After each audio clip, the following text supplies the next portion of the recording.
Bonjour à vous nos chers téléspectateurs de Niwa d'Info 1, un plaisir de vous retrouver dans cette émission Sport Magazine, dans ce numéro dédié spécialement à un sujet qui passionne les amoureux du football et au-delà, comment remonter le niveau du football togolais. En 2006, l'équipe nationale togolaise a écrit l'une des plus belles pages de son histoire en se qualifiant pour la Coupe du Monde.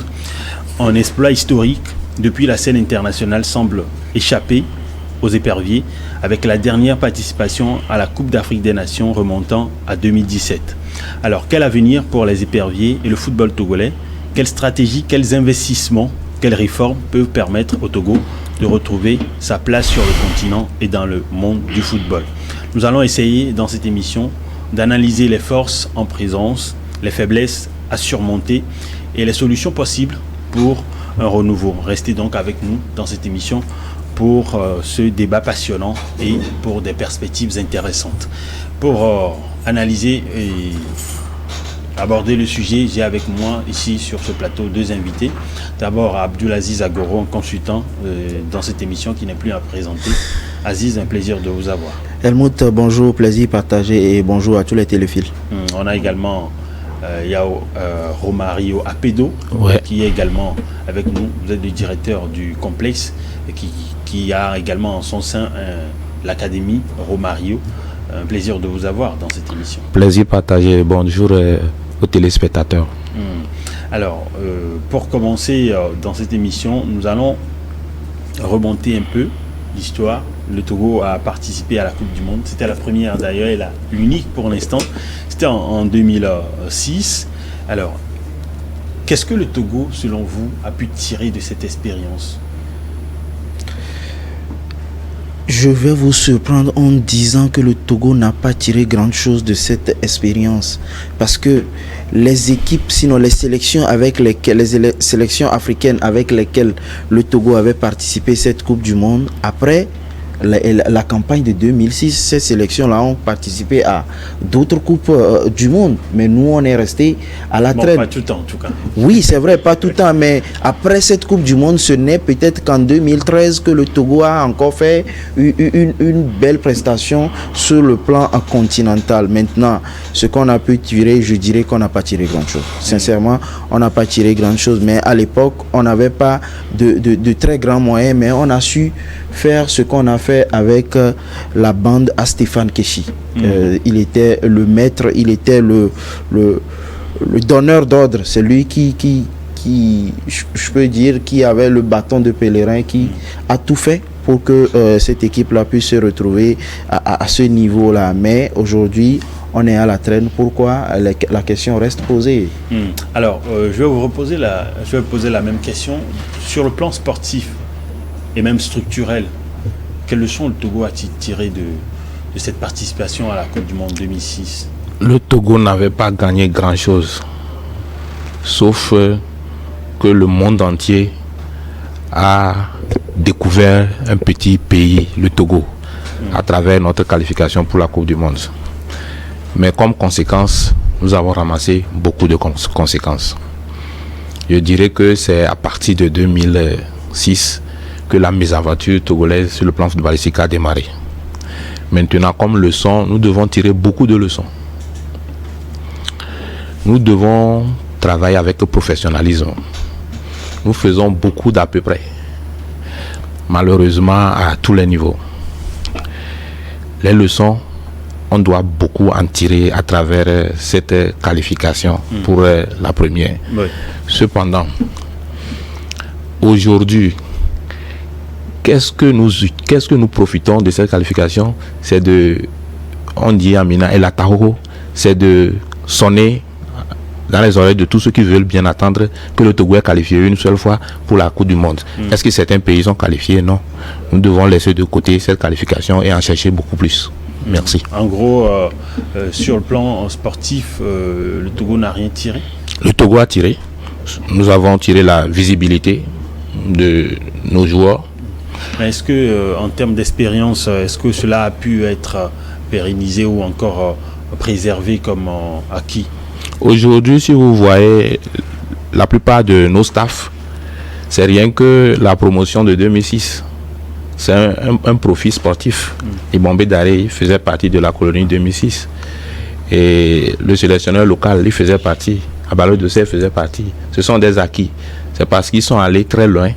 Et ils ont eu de l'expérience. Aujourd'hui, ils viennent encadrer les jeunes. Au-delà de tout ça, nous avons également eu des acquis sur le plan relationnel, sur le plan social. Alors, et selon vous, les principales faiblesses structurelles qui affectent encore le football au Togo aujourd'hui, en termes de formation, d'infrastructure ou encore de gestion, ce sont quoi par exemple? Ok. Nous avons un manque criard d'infrastructures. Nous n'avons pas des centres de formation de qualité. La direction technique nationale, je pense qu'avec l'arrivée du nouveau, les dons ont commencé par changer.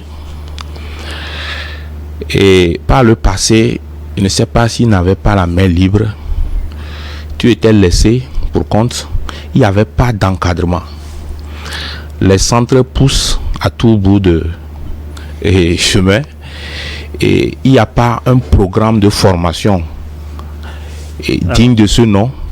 Alors, si vous dites ça, il y a beaucoup qui pourraient vous contredire parce que le gouvernement a des centres de formation, je pense, à l'intérieur du pays, je pense même 2. C'est 2, il y a une à Kbalimé et l'autre à Bafilo.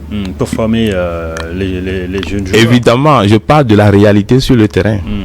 Récemment, il y a certains centres même qui ont été agréés. C'est-à-dire privés. Oui, c'est récemment que le ministère est en train de faire des efforts louables pour redonner vie à cette formation. Avant, tout le monde faisait ce qu'il voulait dans son coin.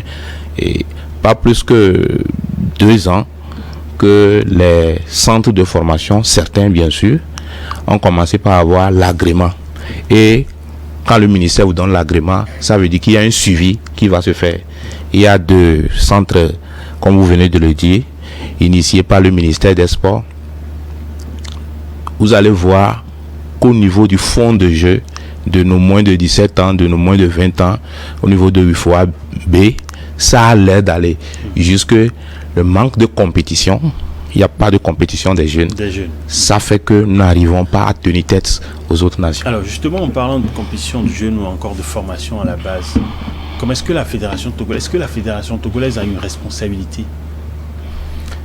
Bien évidemment, la fédération togolaise a une responsabilité au niveau des compétitions des jeunes.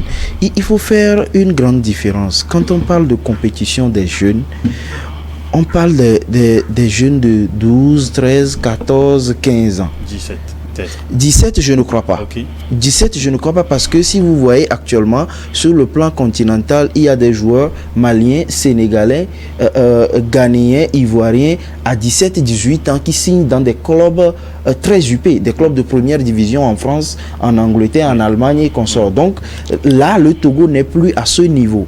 On ne peut plus vendre de joueurs de 17 ans, 18 ans parce que nous n'en avons même pas. Il va falloir se rabattre sur les moins de 12 ans, de 14 ans et de 15 ans au plus. Donc là, il va falloir réglementer vraiment cette partie-là. Parce que avant, il y a tellement de compétitions au Togo, mais il n'y a pas de véritable compétition de jeunes. Je pense quand même puissent se faire leur promotion ou leur donner de la visibilité, des opportunités, c'est-à-dire le pouvoir les repérer plus tard et en constituer une équipe. Un vivier de jeunes. Le directeur a parlé d'un truc très important et que le ministère des Sports a commencé par faire depuis 2 ans. C'est la réglementation de ce secteur des centres de formation et des académies. Parce que ça pousse un peu partout.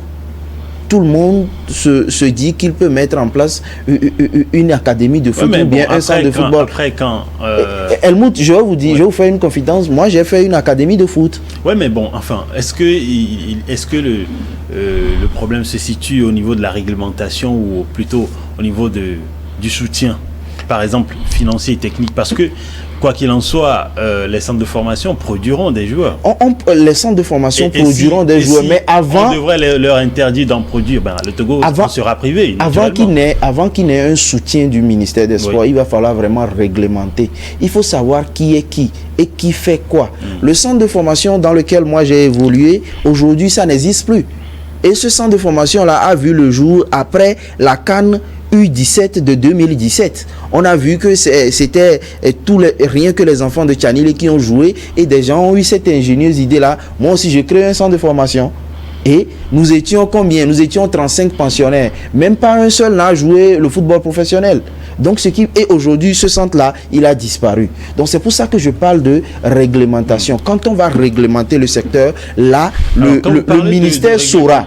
Quand vous parlez de réglementation, par exemple, vous mettez quoi dedans au niveau des formateurs, des structures ou par exemple des infrastructures? Moi, votre question me ramène en arrière. Vous avez posé une question premièrement, à savoir les conséquences, ou bien qu'est-ce qui explique le déclin de l'équipe nationale depuis 2006. Vous savez, c'est à partir de 2006 que le Togolais a réalisé qu'il y a du lucratif dans le football.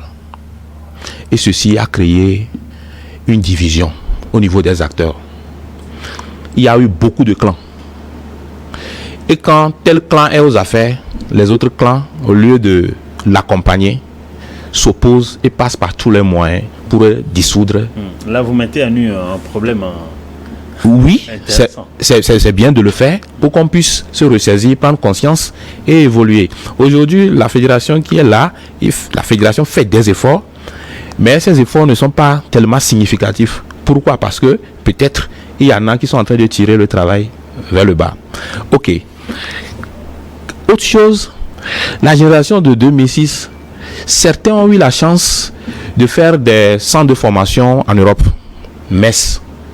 Beaucoup d'entre eux étaient partis par le championnat scolaire, par des détections. Ils ont évolué en Europe.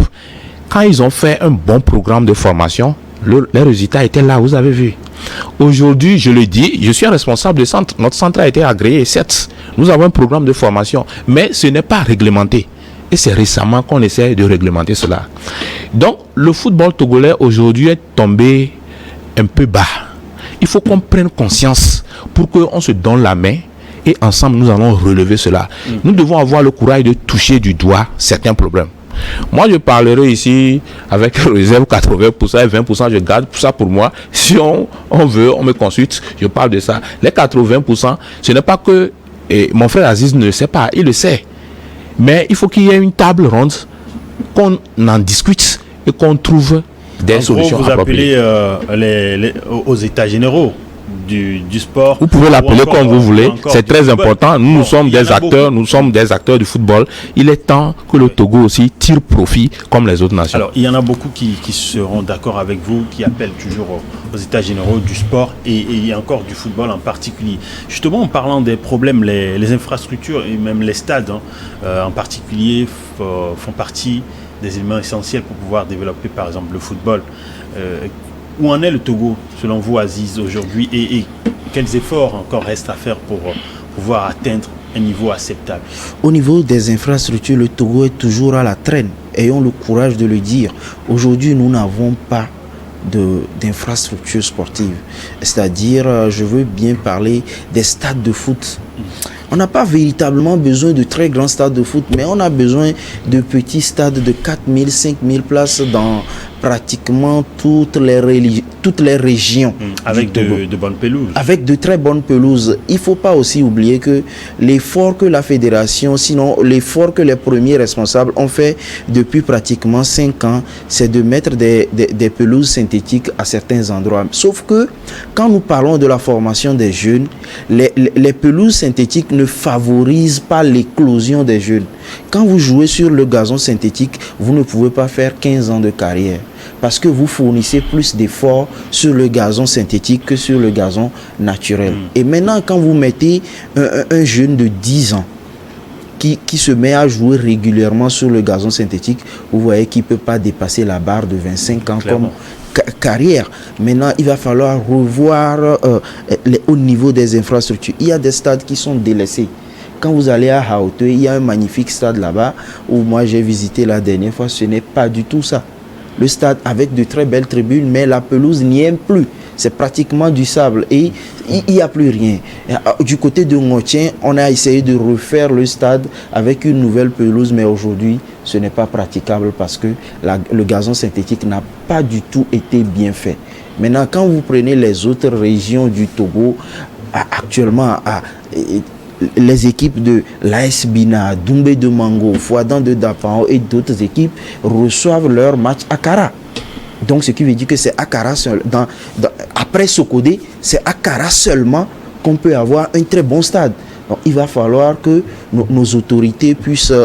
c'est vrai qu'il y a un effort qui est en train d'être fait. Actuellement, je crois qu'il y a des travaux qui sont en train d'être faits sur le terrain de Fouadan de Dapaon. Ils sont en train de refaire la pelouse pour que ces gens-là puissent jouer également là-bas. Mais il ne faut pas aussi oublier que dans cette partie du Togo, il y a un mal qui est en train de sévir. Le terrorisme et tout. Donc, il y a un truc de cohésion sociale qui est en train de se passer là-bas. Donc, au niveau des infrastructures, nous sommes à la traîne. On n'a pas d'infrastructure, on n'a pas d'infrastructure adéquate pour pouvoir soutenir le développement du football. Mais on espère tout. C'est vrai que c'est pas faute de projet, c'est pas faute de projet, hein. Il y a toujours des projets de construction de stades, mais ces stades-là n'ont jamais poussé. Bon, pourquoi?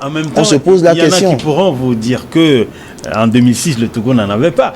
Et même pour les dernières CAN, le Togo n'en avait pas. Par exemple, aux deux dernières CAN que le Togo a participé en 2013, où les Espervions échouent en quart de finale, c'était le grand exploit d'ailleurs. Et même à la CAN en 2017, la dernière, le Togo n'avait pas ses pelouses, mais les Esperviers justement, je suis d'accord.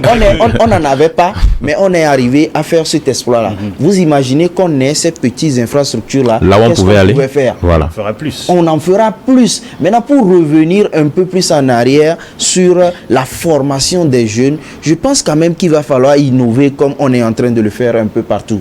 Que ce soit au niveau de la CAF, il y a des innovations au niveau des compétitions. Au niveau de l'UEFA, regardez le format dans lequel nous suivons les Champions League et tout. Je crois qu'au niveau du Togo, il va falloir innover peut-être en créant une compétition exclusivement réservée aux jeunes, comme dans le temps avec le tournoi de Western Union. On jouait de 5KC jusqu'à Lomé et on jouait la grande finale au stade de Kégué. Et vous voyez le monde qu'il y a à cette époque-là. Et je me rappelle la dernière édition, c'était avec la présence de Lilian Thuram qui avait parrainé cette compétition.